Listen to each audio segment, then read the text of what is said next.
Morning class 9।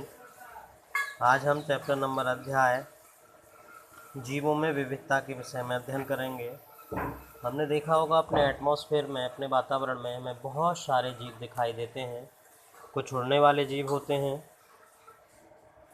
कुछ पदचाप वाले जीव होते हैं, कुछ तैरने वाले, कुछ रेंगने वाले जीव होते हैं। सभी जीव भिन्न भिन्न क्रियाएं करते हैं। जलीय जीव स्थलीय जीवों के अनुरूप नहीं होते, उनमें कुछ परिवर्तन होते हैं, जबकि स्थलीय जीव वायुचर जंतुओं के, गगनचर जंतुओं के अनुरूप नहीं होते। वह उनसे लेकिन हमारी कुछ वृद्धि, खान पान, रहन सहन सब कुछ समान होते हैं। इन्हीं विविधताओं के आधार पर हम इस पाठ में अध्ययन करेंगे जीवों की विविधता के विषय में। क्या आपने कभी सोचा है कि हमारे चारों ओर कितने प्रकार के जीव समूह पाए जाते हैं? सभी जीवधारी एक दूसरे से किसी न किसी रूप से भिन्न हैं। सभी, जैसे मनुष्य गाय भैंसों से भिन्न हैं, बंदर से भिन्न हैं, लेकिन देखने में, चलने में, क्रियाकलापों में वे समान दिखाई देते हैं। आप स्वयं को और अपने एक मित्र को ही लीजिए। क्या दोनों की लंबाई एक समान है? क्या आपकी नाक बिल्कुल आपके मित्र की नाक जैसी दिखती है? क्या आपकी और आपके मित्र की हथेली का आकार समान है?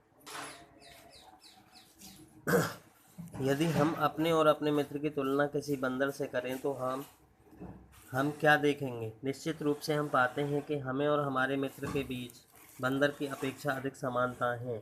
परंतु जब हम अपनी तुलना गाय और बंदर दोनों से करते हैं, तब हम देखते हैं कि गाय की तुलना में बंदर हमसे अधिक समानता है। क्रियाकलाप 7.1। हमने देसी और जर्सी गाय के बारे में सुना है। क्या एक देसी गाय जर्सी गाय जैसी दिखती है? क्या सभी देसी गायें एक जैसी दिखती हैं? क्या हम देसी गायों के झुंड को जर्सी गायों में पहचान सकते हैं? पहचान का हमारा आधार क्या होगा? तो हम उनकी बॉडी स्ट्रक्चर को देखकर पहचान कर सकते हैं। गाय भैंस से भिन्न होती है, जर्सी गाय देसी गाय से भिन्न होती है। जर्सी गाय का कुबड़ नहीं होता, जबकि देसी गाय का कुबड़ होता है, उससे हम पहचान कर सकते हैं। अब हम लोगों को यह तय करना है कि कौन से विशिष्ट लक्षण वंचित समूह के जीवों के लिए अधिक महत्वपूर्ण है। इसके बाद हम यह भी तय करेंगे कि किन लक्षणों को छोड़ा जा सकता है।